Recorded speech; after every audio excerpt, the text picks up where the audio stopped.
the network for the AV industry. What are you listening to? This is AV. This is AVNation. This is AVNation. This is EDtech, episode number 12, recorded Friday, January 25th, 2013. Sled dogs and other bits.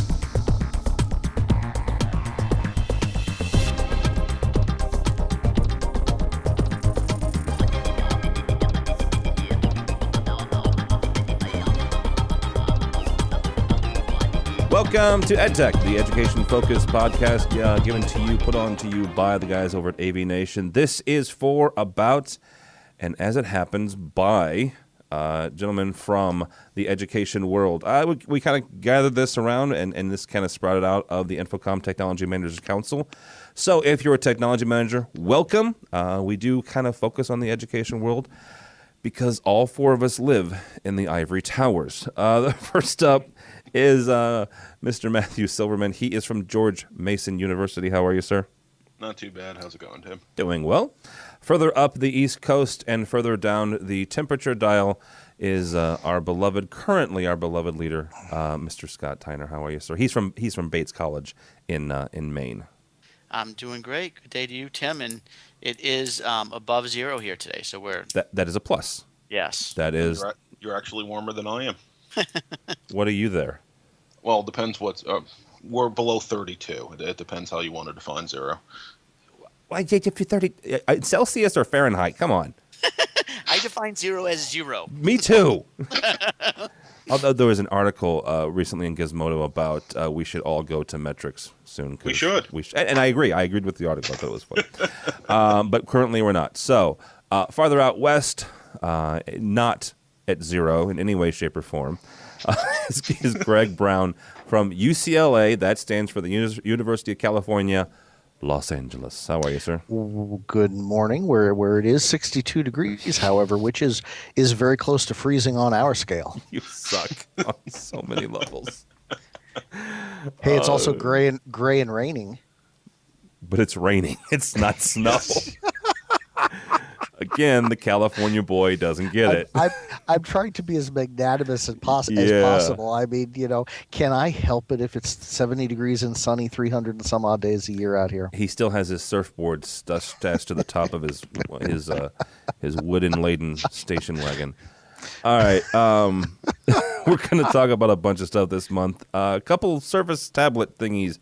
One is Microsoft. They got a Pro one, and Panasonic has a huge one. A couple things from the AV Network, really good articles. How to do convergence, how to convince or tell your IT guy that there's going to be some AV stuff on your network, so it's okay, trust us. And Infocom has come out with a checklist, and Mr. Tyner kvetches about tab tension screens, and I have a thing for him on that. But first, a question for you guys, and this is how I was introduced to BenQ. We're going to talk about BenQ for a second. A friend of mine who knows what I do, and he'll pick my brain from time to time, as I'm sure other ones guys will do you as well. He said, you know what? There's this inexpensive projector. I've never heard of it before. It's called BenQ. The specs on it look really cool for the price, and so I checked it out. And as luck would have it, I was headed to Infocom in a week or so after that, and checked them out. And I like BenQ projectors. They are less expensive when you compare them to other projectors, I guess, with the same specs. Scott, we're going to kick this off with you though. They have flat panels now. And they're not what you would say value engineered. They're not. I mean, the list price on them are pretty hefty. However, they're touch panels as well. So they're kind of getting into the smart world. They're almost like, okay, so they're smart boards built into touch panels, built into flat panels, right? Yeah, I think that I think we might have talked about a similar product last month. This is something that we're really interested in at Bates. These flat panels that are large, they go up to 65 inches here, that are in the front of the room, and faculty and students can interact with them. the price for me is the thing that has really come down a lot. I mean, like you said, the 65 inch is still almost $9,000, but that's a lot cheaper than what it was a few years ago. I think that the other advantage of these that I really like is that there's no projected image. You're not casting a shadow. I think the other big piece of it's going to be that with Windows 8 coming out, an operating system designed for touch, that these are going to just become more and more popular. I think that these kind of things, whether they're BenQ or somebody else, are the technology to watch over the next year or so. Let me ask you a question. Is it an issue because we have kind of standardized on about 110 inches diagonal for our screens. Now that's 4x3 as we move to 16:9, 16:10, the width of the diagonal is a little different. Is it an issue that they are not up to the 100-inch diagonal? Is it okay that I think the biggest one was 65 inches? Is that right? Yeah, 65-inch diagonal. Is that an issue? Well, if we're talking about BenQ in particular, yes, it is an issue. There are other manufacturers that have bigger ones. Okay. I don't think I've seen one yet that advertises 110-inch. But what they if they put a video output on them, then you can do what we've always done, which is put one in front of a room that has an output that projects to a larger screen for people. Exactly. And you can still stand there and interact with it in a much more natural way than standing behind a podium is. That's the killer app I see. Is the secondary output that you can we've got something interactive we can put in a room for more than 30 or 40 people. We can put it in 200, 300, 400 person room, and they can go up there and they can doodle and annotate to their heart's content, and we just have to run it into the system and we can blast it on multiple screens across the room. So then it doesn't matter if it's 65 inch. You just give them their own little personal doodad, and then you, right? Or are we still looking for that?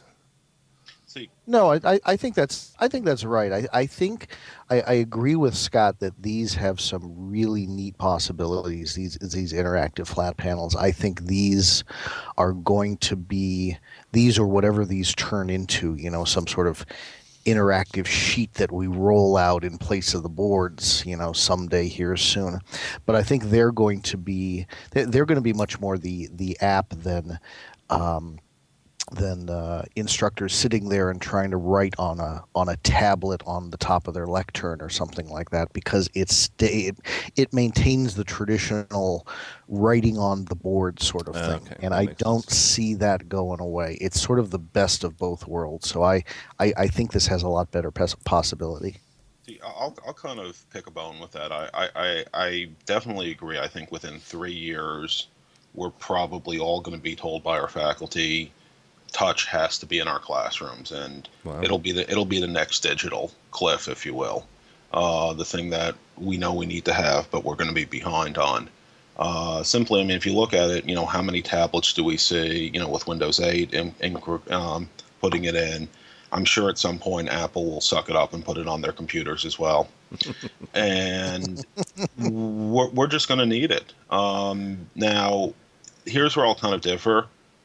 I think we're catering to a very old style of instruction, primarily those of our retiring professors, with it must be on the front wall. Yeah. And I actually think I would probably be more inclined to put a 24-inch monitor on an articulating arm, and maybe not even in a traditional lectern setup, but the idea is don't make them turn their back to the students to use it, because that's a big complaint I've heard. I mean, it's nice to see someone else is getting into this space. I've been following the Sharp boards, which are comparable. We haven't rolled any ones out, but we've had some really serious conversations about it. Tim, you hit it right, nail on the head. It's the size factor. The 80-inch Sharp is getting to the point where we'd probably put that in our seminars. Smart is the big loser here, because we've actually said the next time we build a seminar room where we have been putting in a smart board, an 80-inch Sharp is going in instead. If BenQ by the show had an 80-inch product, I would definitely evaluate it. we've been looking at anyone who can do something in that space who doesn't require a pen, which is the big problem with a lot of them. Let me ask you guys this, and Matt, we'll start with you on this, and you guys feel free to jump in. Two questions. We'll start with the first one then. You mentioned Smart being the big loser. Are they to a point where they could say, you know what, let's chuck the hardware, let's license the software, or are we in a world where, actually before the show even started, we talked about IT managers and the fact that, most of us are in some way, shape, or form involved in the IT department of our respective colleges. Are we in a Windows and or PC and or Android world to where Sharp is just going to lose out because of things like Windows 8? You mean Smart? Smart, yes. Yeah. Smart's going to lose out. I think Smart's product probably works well in K-12. We've never had a lot of adoption. We install it, and we probably have 30 or so beach boards or smart podiums. I've never actually had a faculty request to learn more about the product. From a IT management point of view, it is the biggest piece of bloated, inefficient software we've ever worked with. And I'm saying that on a purely technical level. I'm not talking about feature set. There goes that sponsorship. They desperately need to reinvent that software, and I don't think they haven't really shown they have that type of agility. I think they actually had a great opportunity that they could have rebranded themselves coming into the era of touch and coming into the era of interactivity, and they just decided to stay with their old core function, and they kind of got left behind. One other thing, and I'm actually just looking at this webpage that comes to mind, is actually something we're working with our admissions department on, where I could see putting a panel like this in a public space. And we were talking about putting some interactive digital signage up for our admissions group. And not quite classrooms, but I could see something like this, and that's when you get into the smaller sizes. Well, and then let me ask this, and Greg, we'll take it to you and Scott. Is there going to be a case where Matt said, the next 3 to 5 years, faculty are going to start coming to us and saying, hey, this all has to be touch. Is somebody going to come up with an economical model? Let's just say this, because anybody can build anything. But a case where, the whiteboards, which replace the blackboards, are going to be replaced by something that's just a screen that can be a whiteboard, or it can be a touch screen, or it can be an interactive display. Is that something that we see coming down the pike? Again, economically. I think it's only a matter of time. And I think I'm not saying that we won't be seeing more and we're not going to get faculty who want to use tablets, but I think there are limitations to a tablet as far as the space. And when you have that great big area up on the wall, you can do some of the things we're seeing with some of these multi-touch screens and monitors, where you're moving things around and you're sorting through things and you're rearranging stuff. And I just see so much more versatility on a larger surface like that we've already got that space on the front wall.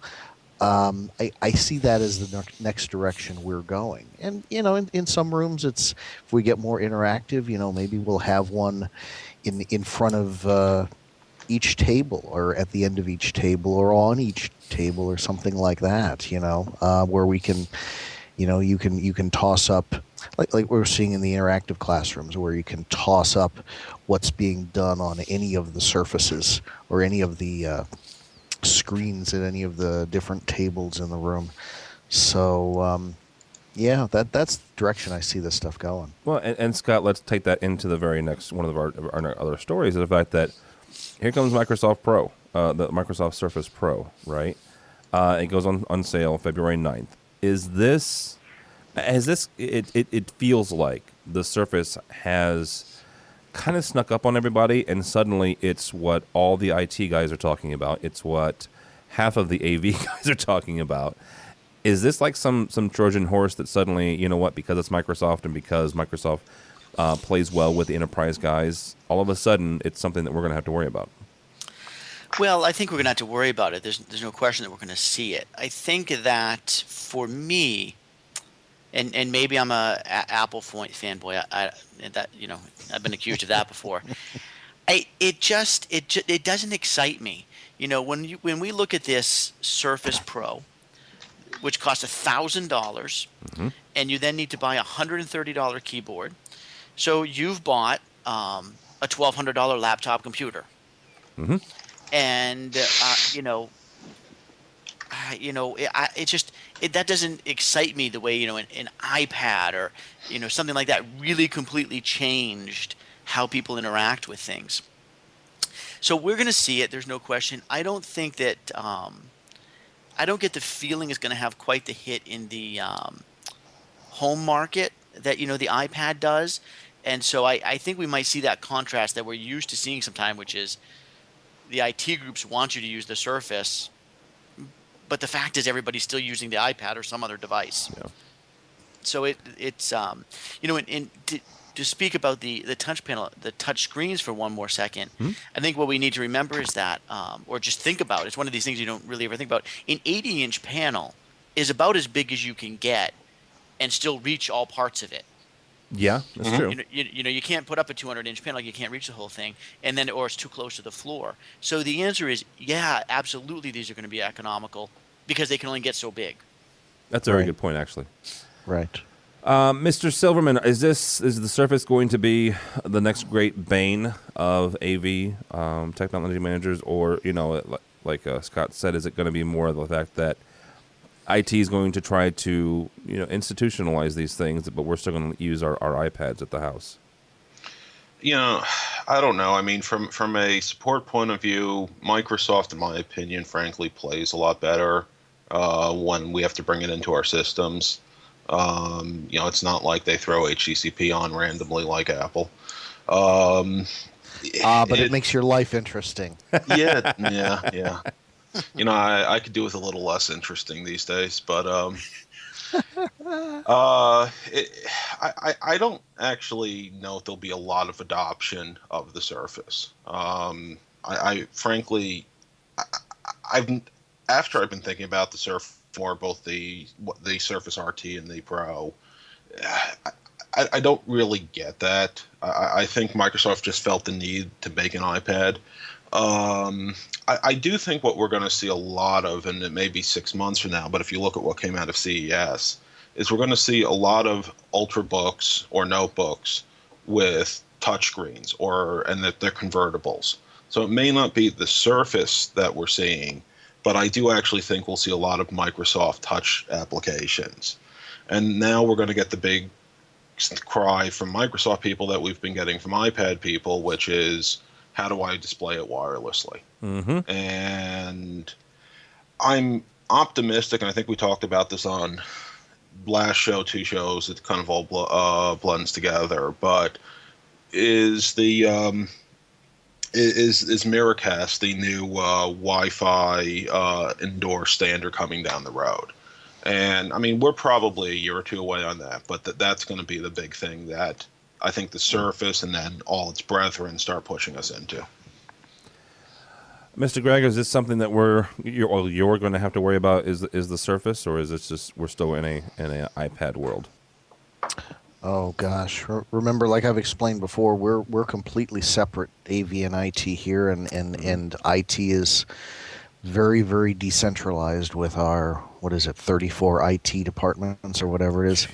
We're still kind of stuck in the these are the hallowed old musty brick lined halls here. You're still using overhead projectors, aren't you?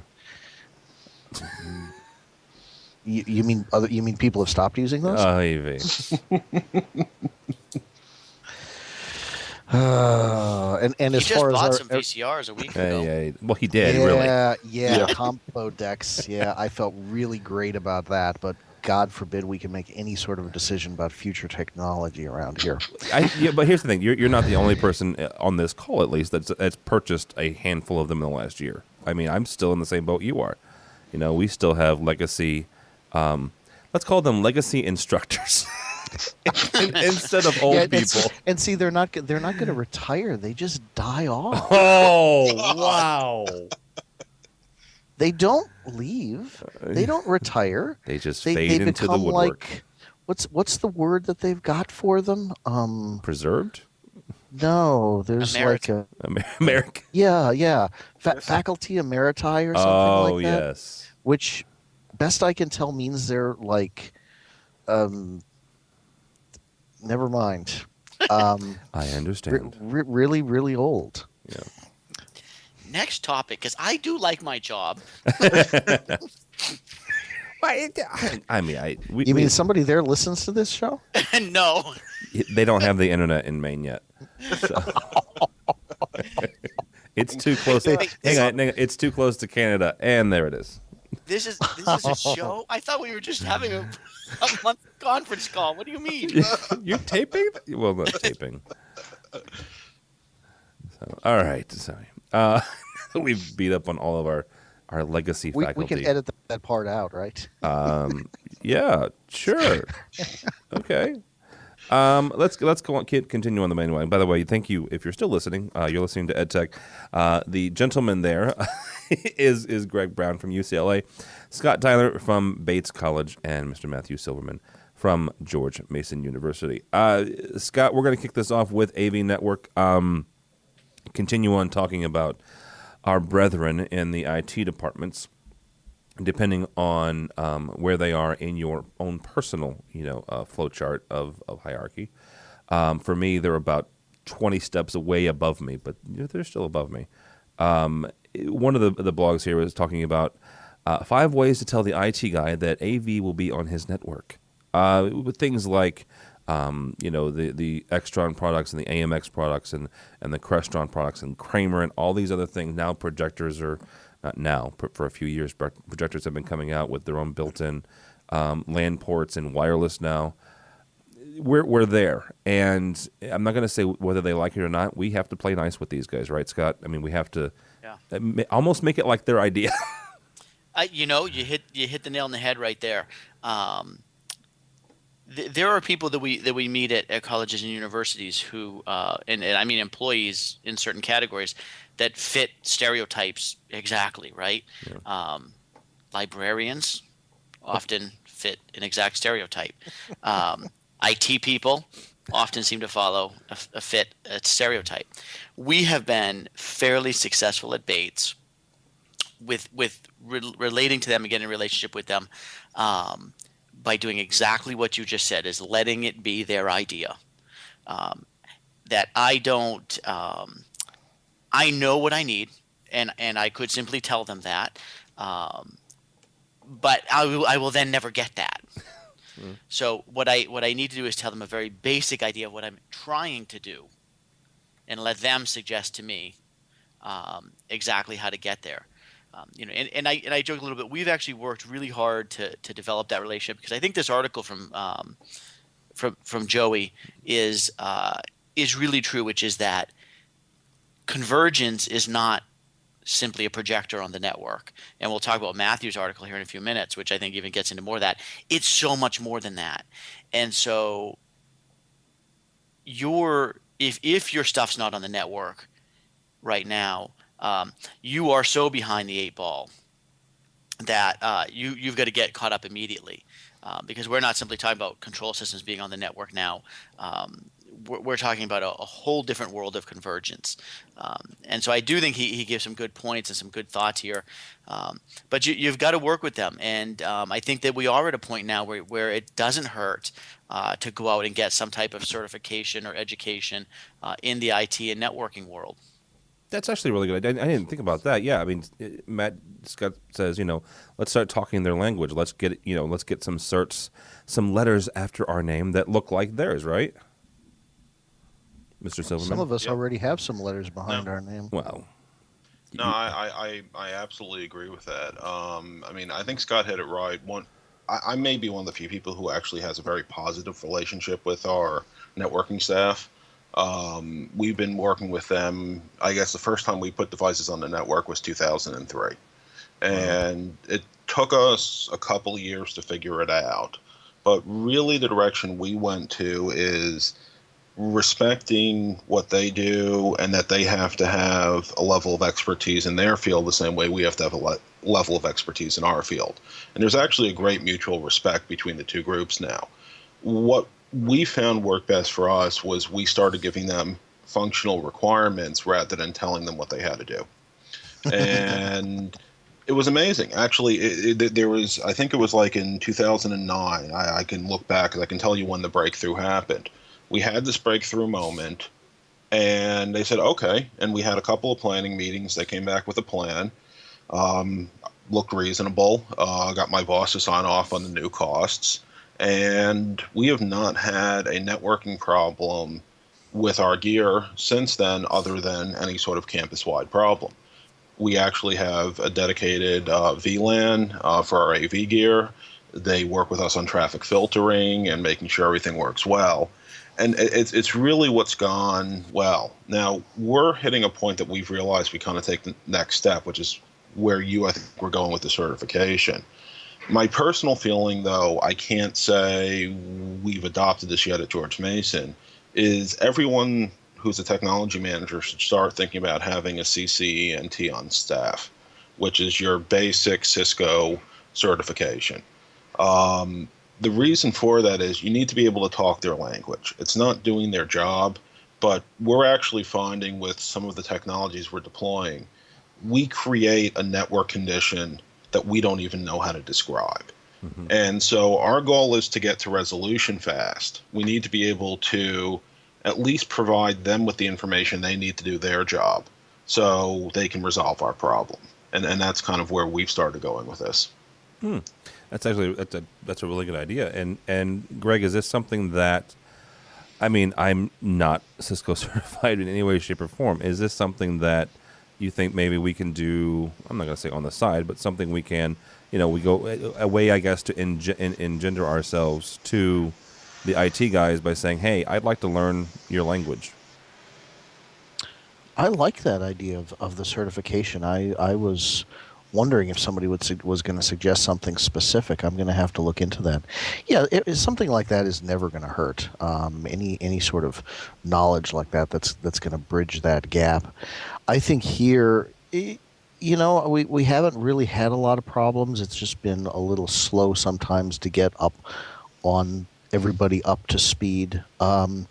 Things being so decentralized here, I don't know whether that helps us or hurts us. We actually got dedicated VLANs in our classrooms, the better part of 10 years ago to handle Extron Media Link controllers that could not authenticate, and everything on campus has to authenticate to get anywhere on the network. It's very closed down. So usually if anything, it's a game of figuring out whose network you're running across and what ports they've got closed or what blocking they're doing.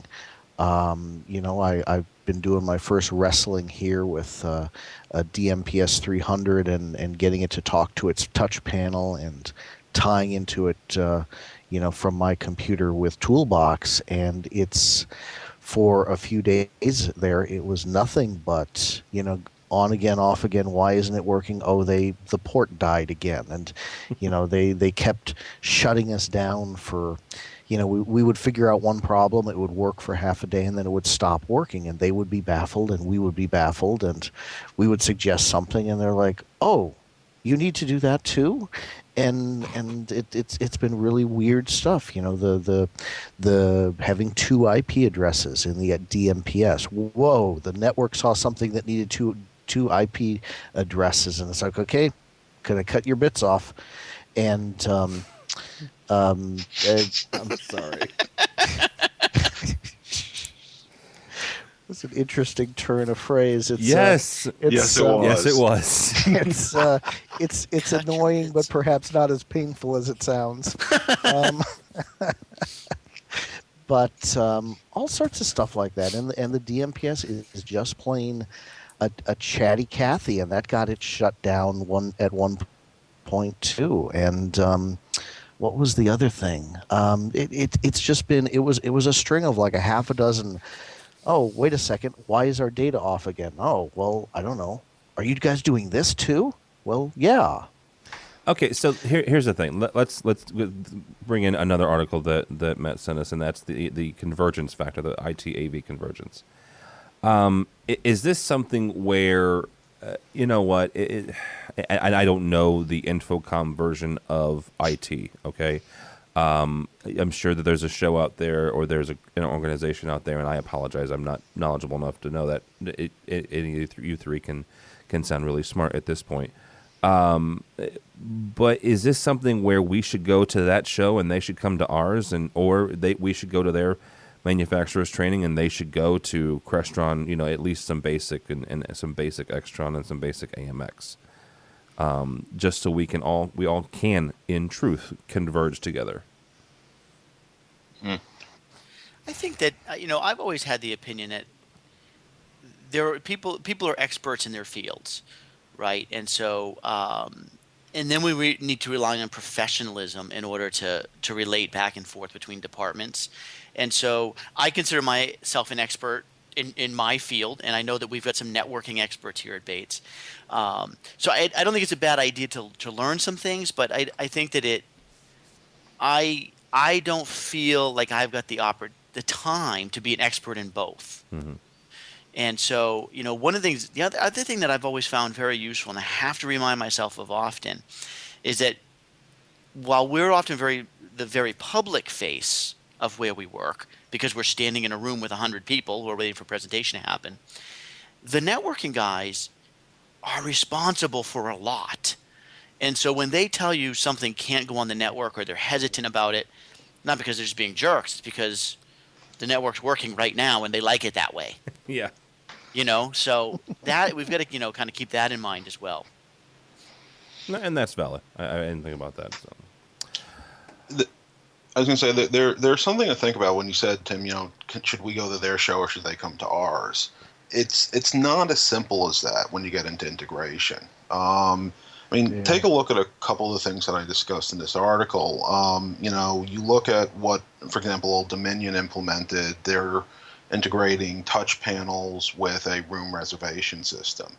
That needed an AV guy just to figure it out, an AV programmer, a DBA, and then an apps developer, as well as probably a web developer to pull that all together.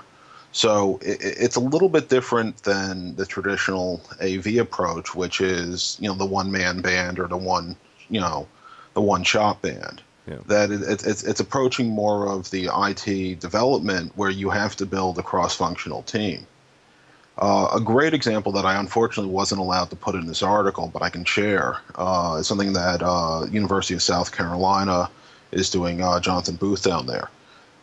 They had a problem where they wanted to have their control systems text message when they had issues, but they, for a lot of reasons, weren't allowed to do that because it could incur costs on people's phones and things like that. So Jonathan actually put together an integration where he used Twitter because people could subscribe for free or get it over email. And he had to work with APIs, he had to work with web development, he had to work with Crestron programming to make this all work. And I think that's kind of where I was trying to talk about with this, is it's really pushing us to think differently. And I get the feeling, I've definitely not been in this industry as long as some, but the industry likes to play within the industry. Mm-hmm. And where we're going is, I think, with the more advanced applications, we're just another specialized IT developer where we're responsible for our piece the same way as you need to pull the networking guys in, the database guys, and the application people in. So... Well, and that's a good point. I didn't think about that. Yeah. The fact that we're our own specialized entity, but we're all kind of under, like I've said before, a lot of us are under IT when it comes to our organizations. So, yeah. Alrighty, moving on. The Infocom, the wonderful people that we're going to go see in June. Infocom has released a new AV systems checklist. It's a performance verification checklist. And I see this as being twofold. First of all, you have a new building going in, or you have an integrator coming through and putting up 10 rooms for you. Here's a chance for you to actually sit down and go, okay, does this work and does this work? And the other thing is something we actually talked about last month when it comes to preventive maintenance. It's another way for you to sit down and say, hey, this works and this doesn't. So, Scott, is this a good idea to use and download and use from our wonderful friends at Infocom? I think it is, and I think that this is one of the things that Infocom has begun doing really well in the past few years. Last time we talked about the work that Matt did, a year or so ago with the projector contrast standards. I've recently thought a lot about color management in our classrooms, and I think that what we've done really well is put rooms in and they work, and then we walk away. Mm-hmm. And whether they really look good, whether they really work well, and so by getting these standards, it puts less work on us to have to develop the standards. We can give these to our techs. We can get our techs certified in knowing how to do these things. I think it makes a huge difference, and I'm really glad Infocom's done it. One other thing I need to plug is the soon to be, although we'll debate that maybe it already is, no longer the technology chair of the Technology Managers Council, but there were 3 tech managers on that committee. Mm-hmm. And I think that's an important thing that we see more and more now with Infocom, and I think it's worth pointing out. I wish that we could talk to someone on the AV Systems Performance Verification Task Group. It would be nice, wouldn't it? It would be nice. Oh, look, the first name on here is Matthew Silverman, CTS PMP. We know him. That stands for pimp, y'all. Yes, it does. George Mason University. Yeah. Matt, and all kidding aside, first of all, you do a whole freaking lot when it comes to committees and standards and stuff. I'm not going to ask you if it was a good idea because I'm assuming you think it is. But kind of walk me through, using this thing. Okay, so this is actually, think of this as a preview of a full ANSI standard that we're hoping that you'll get to see in public review by the show this year. Okay. The idea is that we're trying to move the industry towards having a structured process and having a structured way of really verifying what you said you were going to get, you got. And this is an update of a checklist that had existed from a couple years back. And the big changes that you'll see is we try to expand it to be more inclusive. It's a framework, so it doesn't actually provide you metrics on what number you need to hit or what specifically you need to hit, but more tries to help you take your project documentation, your systems documentation, and turn it into something that at the end of the project, either any of us as an owner or a consultant or an integrator or hopefully all 3 are doing. So you verify what you contracted to deliver is actually delivered. I actually want to go with something that you mentioned about having tech managers involved. Something the standards steering committee is very committed to is representing all segments of the industry. We actually have 4 identified segments. It's technology managers, manufacturers, system integrators, and consultants. And if you look at the balance that we had on here, it's been actually phenomenal. We have all of those groups represented, as well as an international representation. We have 3 people from the United Kingdom and 1 person from Australia. Wow. And it's really about moving the industry forward by providing us the tools to be competitive, with IT in a lot of ways. And things that we've seen IT as a profession standardize on through either BICSI or through CompTIA or even through project management processes. These are going to be complementary tools which will help us kind of take that seat at the table. Well, and Greg, is this something where you can take the work that Matt and the gang has done and not pass it off as your own, but say, hey, look, here's something that we can do not only to make our systems last longer, but also verify work that either we've had other people do or we do ourselves. This is a way for us to check ourselves. I think this is a really great idea, and I applaud the effort. What's my next word? But I wonder how much use we are going to see with this, and how often it's really going to I'm concerned about the adoption. I know one of the things there, it talks about what if you're a diamond level certified AV solutions provider. Do they still have those things? Well, see, the comment I was going to make was, well, great, we're talking about the diamond and the platinum and the thing that we only see in Infocom press releases or when we're ragging on it here on the show. And the emerald and the... Yeah, they, that seems like a really weak link. I mean, I think that's a great idea too, but maybe we need to put a little more effort behind, publicizing what those are, or do they really mean something out there to people?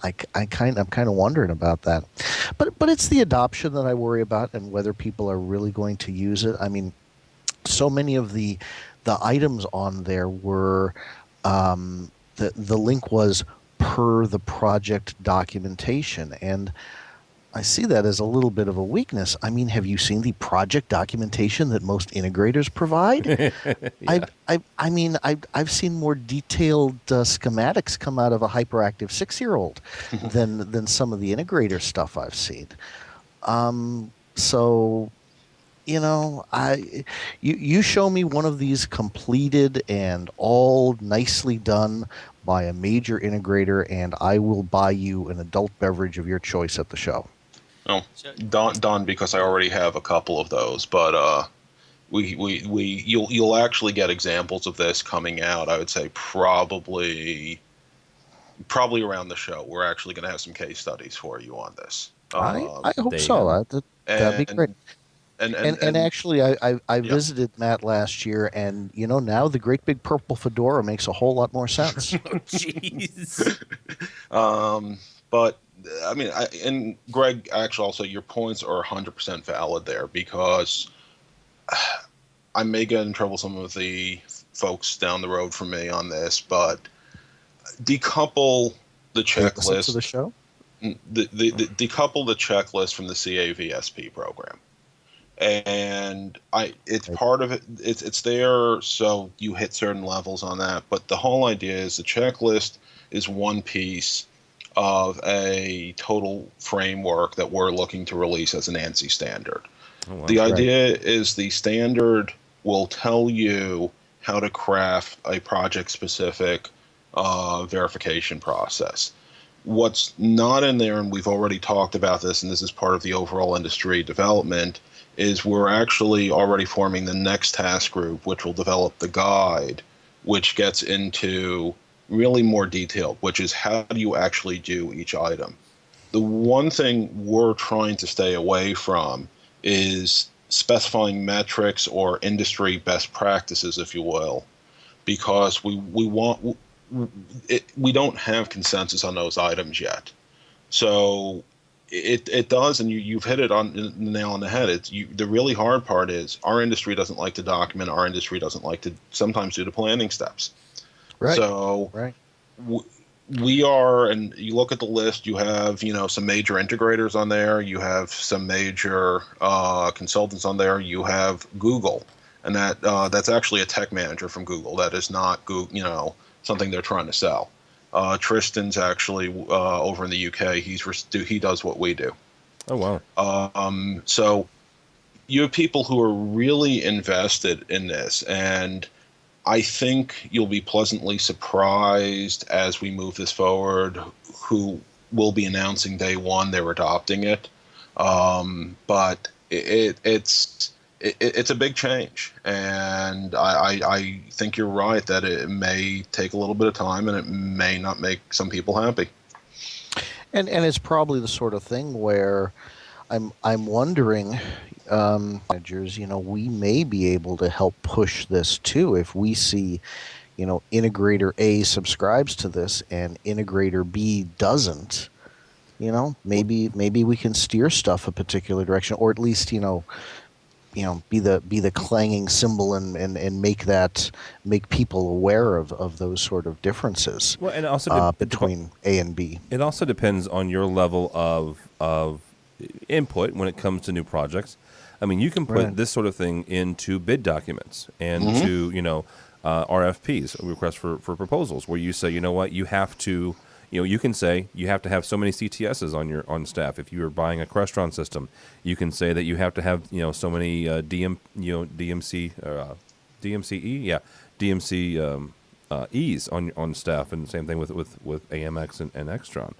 So you can use this not only for your own good, but also to keep your integrators' feet to the fire. So, all right, gentlemen. One last thing, we're gonna our good friend Mr. Scott Tyner is also not only at Bates College, but he's also a blogger for the fine folks at Rave Publications at ravepubs.com. He wrote an article I want to not pick on, but come on! I give him his due, and then ask him some questions. How about that? It's not like he's going to show up on your doorstep or anything. He lives in Maine. I might, depending how on this goes. He has a dog sled. I understand everyone in Maine has a dog sled. And a dog. So. And a dog. That's important. Now, you talk about tab tension screens, and you make some really good points and some things that I have absolutely experienced 100%. It doesn't matter the manufacturer. It doesn't matter the size. It doesn't. These suckers just snap, which is kind of what you're getting at, right? Yes. Go ahead and vent for a second, if you would. So, well, first of all, I've got to say, I wrote this, obviously, as I was venting a little bit. And if anybody out there reads it, just know that I ought to have proofread this a little bit better. It sounds like somebody got in trouble. No, I'm just reading it again now going, oh, my gosh. People are going to think I don't know how to speak English. Here's the deal. The little tabs on the screens pop. Mm-hmm. And I noticed it on one, and then I noticed on another. Then we've got one that's a year old. The picture that's there, that one's, a year old. And I'm just like, what's going on? Why are we paying so much money for these things if this is going to happen?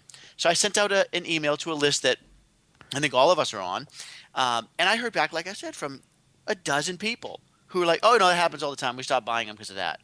Or, oh, yeah, they'll tell you to just go super glue those things back on. And, it's my opinion that I bought this screen for X number of thousands of dollars a year ago. I ought not to have to head over with a bottle of super glue to fix it for them. Yeah. Now, I will tell you that when I wrote the blog, I had heard from one person who said that they had the same exact problem, except for screens over, I think it was like 10 feet diagonal or something like that. That those didn't have the problem. And I can't even imagine what those cost. After that, though, I did hear from another person who buys extraordinarily expensive screens, and said that, and this person said that he does not have this issue. And if that person would like to identify themselves, they can feel free to do that during this conversation. Well, it wasn't me. I worked for a community college, so. I think that might have been me. Are we talking Stewart screens here? I mean, is that what we're talking? We buy a lot of Stewart screens here. Now, yes, they're a little on the pricey side now. They are relatively local to us. They're about 20 miles away. They're actually just a couple miles away from where I live. And yeah, they're a little bit more expensive, but I generally don't have this problem. And when I've had this problem, they've come up and put them back on. It's because you can drive by on your way to work and pick up a couple screens and throw them in your back seat. Not when they're. I have a good number of screens that are 20, 22 feet and stuff like that. Yes. All the big auditoriums have great big 22-foot or 20-foot or bought a couple of 17s, I think, the year before last. Nice. In the big auditoriums, I mean, what else do you put in? And generally here, they're all Stewarts. They're all tab tensioned. And I think I replaced the first Stewart screen this last summer that I was here to see get installed, and I've been here 15 years. And so, I'm getting 20 plus years out of most of these things. What's the problem? You guys are. What's the problem? Sometimes you get what you pay for. Is that what I'm hearing? Well, yeah, you do, and I'm betting both. I'm betting most of you guys are buying screens from either or both of the two companies there in what is it, Indiana? Indiana, and the double D's. Yeah. Well, listen though, but and that was part of why I wrote this article though, which is, you can say that and that's cool, but yet then stop making them if you can't do it right. Well, and here's the thing: the only thing, I don't buy tab tensions. All right, integrators put them into bid specs, and then they just show up on my campus when we have new buildings put up. But if it's me and it's a system I'm doing, I don't buy them because Scott's right; they're expensive, and the only use case, and this is where I want you guys to correct me on this. The only use case I have ever come up with, and really smart people tell me, is you buy tab tensions if consistently what you're going to show is movies or active video. We're not talking about PowerPoints. We're not talking about slideshows. We're not even talking about fancy schmancy prezzies or keynote presentations. We're talking about you're in a film history class. That has to be a tab tension screen. Anything else, knock yourself out. Well, it gives you a flatter surface over the life of the screen. If you buy a big screen, after 5-10 years, you're going to have a certain amount of curl there on the edge. It's just going to give you a flatter surface for many years. Matt or Greg, I have 15-year-old screens that are not tab tensioned. Now, they're electric, so they have a little bit of weight going on at the bottom. Mm-hmm. I don't have any curl. I've had that problem, but only with non-tab tension screens from Indiana. Oh, jeez. Mr. Silverman, sorry. weigh in here. Okay. I'm kind of with you there, Tim. I'm actually a big fan in a lot of our instances of either manual or wall-mounted screens, which I've done I try to get in because, frankly, most of our screens are down 100% of the time, and I just don't want to spend money on them. And, you go with a manual screen, it starts curving, someone decides to write on it with a marker, which happens, say, at least twice a semester for us. You don't feel bad about replacing it. I mean, I don't want to call it a consumable, but it's a planned expense. And we've actually put in our current bid spec at right now, we actually say you are not allowed to bid tab tension. Wow. The only place I've actually considered it as an application, we did go there, that Greg mentioned, is these just super large screens. We have one 350-seat, really, really old school lecture hall. When the previous screen, which actually had something that resembled a garage door crank on it, fell down. I actually think that screen may have been like twice my age, but it definitely gave the university a good 30 years of service. Wow. We put a tab tension in that space. I mean, it made sense. It was just a huge space. But my average screen is, probably like about 110, somewhere in that ballpark, maybe 120 diagonal. Mm-hmm. I'm just not seeing the value. And I'll say there's just one quick thing. I was talking to one of the Indiana companies when I was doing a specialized application where we were actually like flying the screens in the middle of the room. And I was a little concerned about, am I going to be picking up from the air handling since there isn't a wall to stop it? Should I put tab tension in there? And they told me, frankly, with the weight on the bottom, it wouldn't make a difference either way.